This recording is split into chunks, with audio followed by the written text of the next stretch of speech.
Hey guys, Bill the Universe, and I am doing the chart of Whitney Houston. So I just got out of the movie theater and I saw the Whitney Houston I Want to Dance with Somebody movie. I thought it was really good personally. I was kind of wondering, like, is it just gonna be another, kind of Whitney biopic or whatever? And for some people it was, but honestly for me it wasn't. It was really good. So it got me looking at her chart, got me wondering stuff like that. So let's begin. So Whitney Houston. Now I do Vedic astrology, so this is Eastern Vedic astrology, and the difference is this is where the constellations, like, and the planets, like, currently and accurately are, versus tropical astrology, which is actually off by about 23 degrees. So bear with me, have an open mind. Okay, so she is a Cancer sun, she's a Pisces moon, and she's an Aquarius ascendant. Okay, so it's interesting because I was doing Rihanna's chart a couple of days ago, and what I like about Vedic astrology is they don't do the actual constellation. Well, they do, but they actually place more importance on the specific star within the constellation, because in Vedic astrology, each star is actually quite different from the next star. So, you could be a Cancer, but someone might be an Azalea sun, which is very different from, like, another star in Cancer, which would be like Pushya or Punarvasu or something like that. So each star has its own unique set of characteristics. So anyway, moving on, I was looking at Rihanna's chart, and she is a Revati moon, and I see that Whitney Houston is also a Revati moon. Revati is a star within Pisces. So Whitney Houston and Rihanna, they're both Pisces moon, specifically the star of Revati. Revati is now I don't know how tall Rihanna is. I always thought she was kind of on the shorter side. Y'all tell me if y'all are like big fans of her. But Revati generally makes, like, kind of stretches you out. It makes you very good looking, men or women, and it gives you long limbs, long legs. It gives you like a long, I don't want I don't want to say long head. It gives you like a long, thin face. And Revati kind of blesses you with, like, just long limbs, really. So I wonder how tall Whitney Houston was, but they just have a length to them. They look like they're tall with just their pictures based on their proportions. Now, Revati is, which is a star in Pisces. This is actually one of the most beautiful stars in all of the zodiac. In Jyotish, which is the astrology that I study, it's not just about the 12 signs, but it's about the 27 fixed stars within the signs. So that really breaks things down, right? So Revati, of all 27 stars, Revati is one of the most beautiful stars. And we all know how beautiful Whitney Houston was. We all know how beautiful Rihanna is. Another woman who has a major Revati placement is Angelina Jolie. So you can kind of see a pattern here. It just endows these women with such beauty. And Whitney Houston is no exception to that. She's a Pisces moon. Who else? I'm trying to think. I know Meg Ryan has like a Revati moon. I know Mariah Carey has like two planets. None of her main placements, but like Mars and Venus, something like that in Revati. I have a friend who has some outer planets in Revati, and like there's no girl that doesn't think he's like totally cute. So I think that's very interesting. The other reason why I think she might be tall will be because she actually has her Jupiter also in Revati conjunct her moon. So she is a Jupiter conjunct moon woman. Now this endows people with, honestly, Jupiter is actually the singer. So when you have a Jupiter placement in a main placement, this can endow you with great knowledge in the arts. So, for example, Beyonce, she has Jupiter in her first house. And Jupiter is not just a great singer and something that's really, really good with knowledge, like knowledge about the arts and fashion, but also Jupiter is very spiritual, super, super spiritual. So, like my Bible study leader, his Jupiter is conjunct his sun. So like it endows people with a lot of spiritual knowledge. And that she's no exception. I know she was, it's kind of not fair doing her chart because I actually know a lot about her. I'm a huge fan. I was very affected. You know, I'm a musician myself, and when she died like 10 years ago, I was a young 25-year-old, you know, piano player in New York. And I was just, you know, people think that mostly singers were the people really affected by her death, but not true. I mean, I was a jazz musician and I was just as affected, just as moved, you know. Um, Anyway, yeah, she's got her Jupiter conjunct her moon, which can bless her with a lot of size. It can bless her with a lot of money. You know, it's called the blessings of Jupiter. So Jupiter really, really blesses you with a lot of something. And Jupiter is very artistic and a really good singer, like I said. And also, like I said, Jupiter is very spiritual. So in ancient Vedic astrology, Jupiter, the Hindi word for Jupiter is guru. And guru is your spiritual advisor, is your teacher.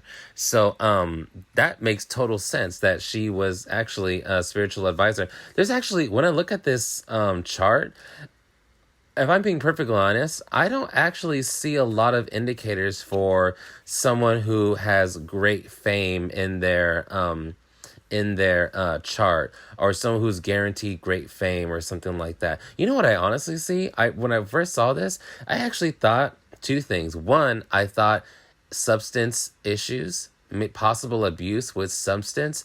Why? Because there's a lot of moon here. Moon is very watery, okay? And moon is very emotional. And when you're overwhelmed with moon, when you're jam-packed with moon, this gives you a lot of issues with your emotions. And sometimes when people have a lot of issues with their emotions, they want to numb that shit because it's too overwhelming. The other reason why moon can give you a lot of issues with drugs is because moon waxes and wanes. So what does that mean? That moon gives you mood swings. You know, people who are really overwhelmed with the moon, they are prone to substance abuse, especially like with moon in your first house or something like that. But the other thing, that was the first thing I saw about her chart, was a possible indicator of substance issues. But the other thing, honestly, what I really saw in her chart was like being a very helpful person, being a very giving person, and being a very supportive person. And what I saw in this chart, honestly, was a nurse, like, or a doctor or something like that, working in the hospital. If you're like a huge fan of Whitney Houston, like I want, like, let me know. You know, what did she want to be when she was a little girl, something like that, because this honestly is indicative of someone who could have been really, really, really good as a nurse. Like I said, she's got a lot of moon here, so she's a Cancer woman. First of all, Cancer is the biggest Rashi sign. So I said Revati, which is a star in Pisces. That's the star most associated with beauty. But the sign, the actual, you know, zodiac sign associated with beauty for women is Cancer. And Whitney Houston was a Cancer woman. So that's beauty on beauty, you know? She's a Cancer woman and she's a Revati moon. Okay. The other thing is, oh, that's interesting. Okay. Yeah. Moving on. I don't want to go back. Moving on. So there was a study done by the astrologer Claire Nakhdi, and she was studying, the biggest beauty indicators. So she studied like 1,000 people's charts, like all the men that were named People Magazine's Sexiest Man Alive, all the women all of the Victoria's Secret models, all of the old Hollywood, you know, Marilyn Monroe, stuff like that. And the biggest Rashi sign, the biggest zodiac sign was Cancer. So Whitney Houston is no like she's no exception to that. Here's another interesting fact. I really don't know how it relates, but just letting you know, um, she's an Aslesha sun, which is a star in Cancer. Madonna is also an Aslesha sun. Um, Whitney Houston has a lot of moon in her chart, and Madonna also has a lot of moon in her chart. So her chart and Madonna's chart are actually quite similar, and they came out around the same time. Madonna came around. It came out around 1982, 83, and Whitney came out around 1985. So I feel like there is something really at that time in society that was really allowing society to be very receptive to the moon and being very celebratory of the moon. Moving on. Uh, okay, so I see that she's got her Venus conjunct her Sun. So not only is Cancer for a woman a big indicator of beauty, but she also has her Venus conjunct her Sun, which adds on to the beauty. So not only is she a Cancer woman, but she has Venus conjunct her Sun, and her moon is in Pisces, specifically the star of Revati. This gives her long limbs, beautiful limbs. This gives her a beautiful face. In ancient Jyotish, when they would describe Revati, which is a star in Pisces, they would describe it as a beauty so unique and so bold and shining that you could spot it in a crowd of thousands. And I had to agree. When I think of Angelina Jolie, Whitney Houston, Rihanna, they all share this star of Revati, and they're all just so stunning. And then of course, I wanted to look at what could be an indicator of having a really strong voice, right? Because she was known for having a very, very strong voice. So when you want to look at someone's voice, you want to look at the second house, and you want to look at why second house, because second house has a lot to do with the voice. And so what I see in her second house is she has her Jupiter in her second house. Remember, I said that Jupiter is the fashionista. Jupiter is the what's it called, the singer. So Beyonce, she has her Jupiter in the first house, which makes her a really good singer. So the fact that she's got her Jupiter in her second house means that she is endowed with a lot of talent. Now, the second house also is your family life, is your family upbringing. And for Jupiter to be there, like I said, Jupiter is very about higher knowledge, which is very ninth house. Jupiter is about higher knowledge, is about spirituality. And wherever Jupiter is very much about, and just Sagittarius in general, but Jupiter really places an emphasis either on academics or spirituality.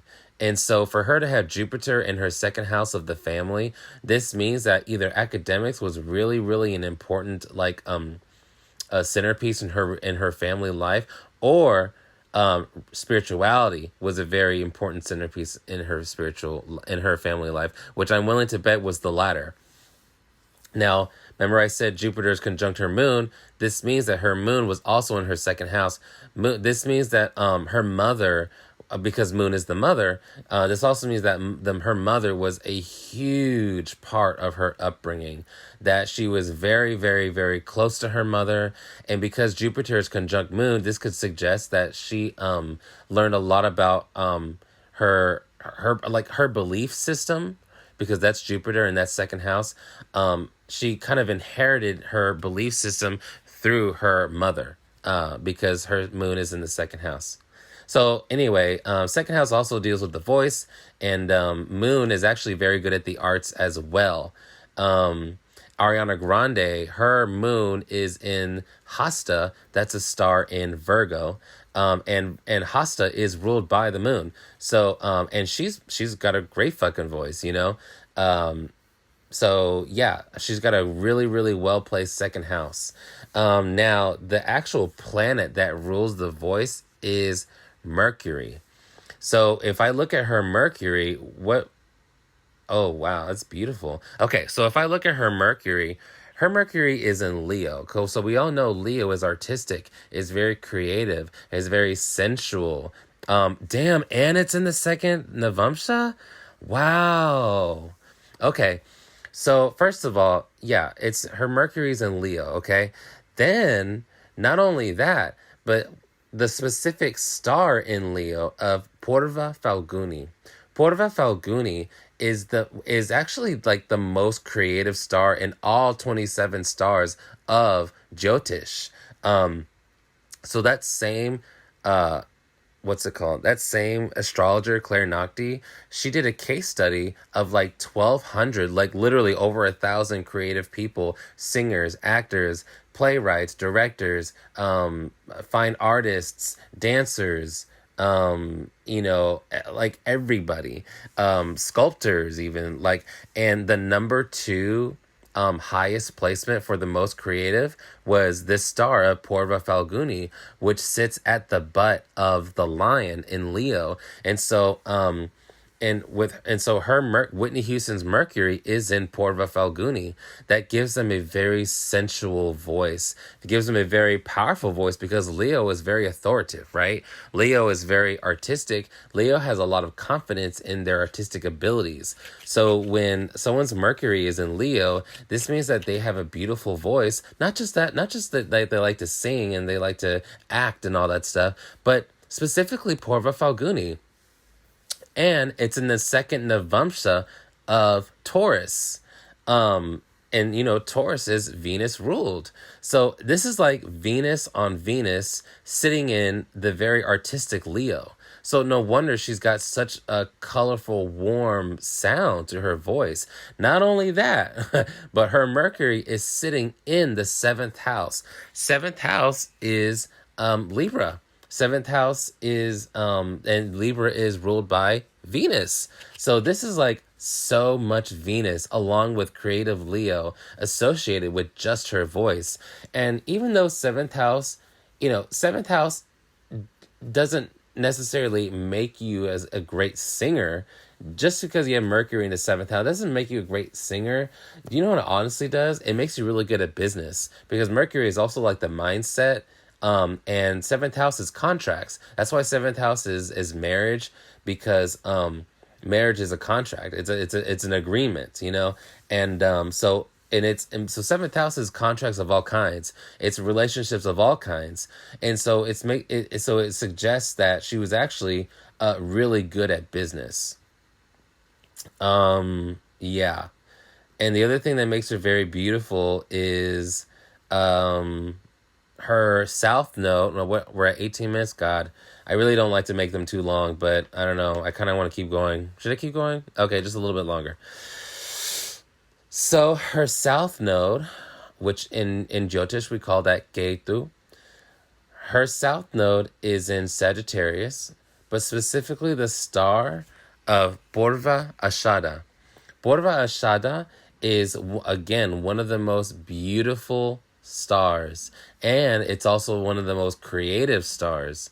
And when it's your south node or Ketu, south node is like if you believe in past lives, what south node is it's an accumulation of all the knowledge you've picked up on your past lives, and in this lifetime you've picked up so much of that knowledge that no one has to teach you this knowledge.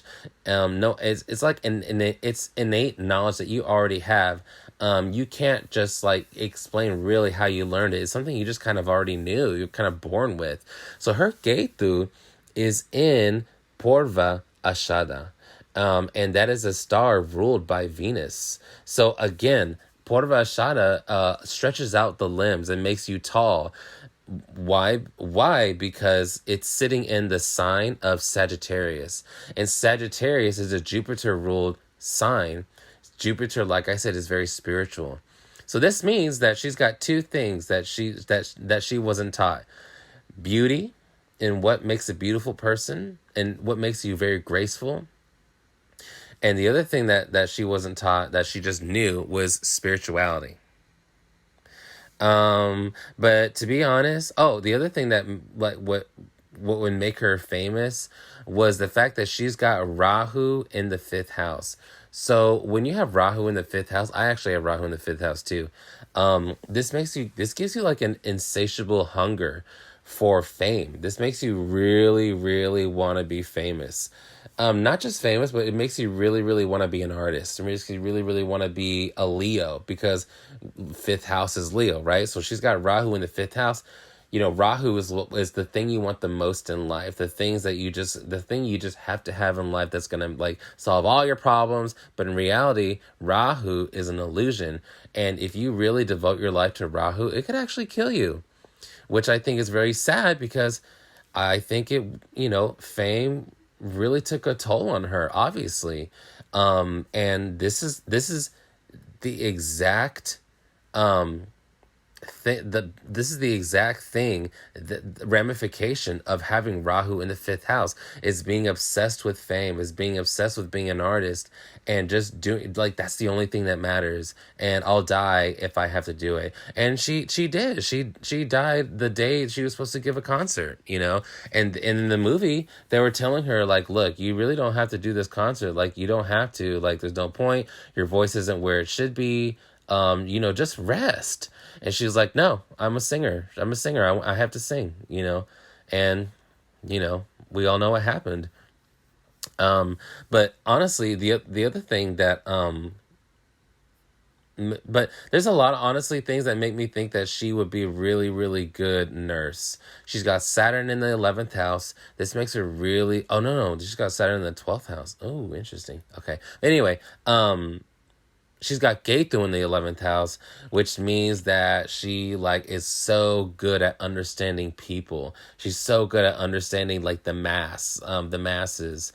She's also got Venus and Sun in the 6th house. The 6th house, when I think of the 6th house, I always think of the hospital or the workplace or someone who's a social worker, someone who just really likes to help people. And Venus is what you love. Venus is what makes you feel like you're in harmony with something. Venus is what you find beauty in. And then Sun is where you shine. So she's got Venus and Sun in the 6th house. The first thing, this can make you very fucking beautiful because 6th house is the house of Virgo. Virgo is the maiden. She's the nurse. She's the caretaker. She's the teacher. That's why. And she's a Cancer. She's a Cancer Sun, Cancer Venus.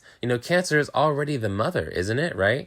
So Cancer is very maternal. So for a very maternal sign to be in the house of Virgo, which is already very caretaking, this gives me such a strong feeling that she really could have been a really good nurse, a really good doctor, very good at helping people. I mean, she did, right?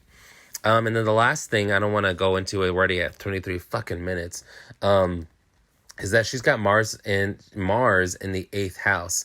Mars in the 8th house, boy, honestly, violence. Mars is all, that's another thing, is that the 8th house is in Virgo.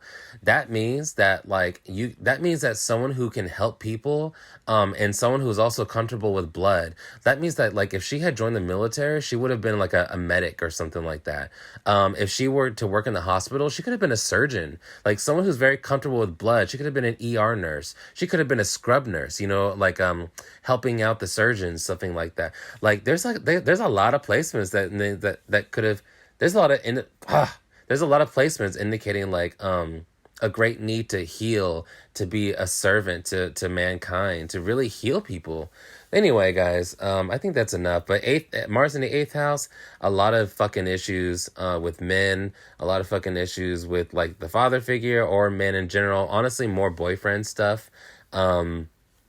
Especially violence. So I hope that's not true, but Mars in the 8th house in a woman's chart usually means violence. All right, guys, rest in peace, Whitney Houston. Love you. Bye.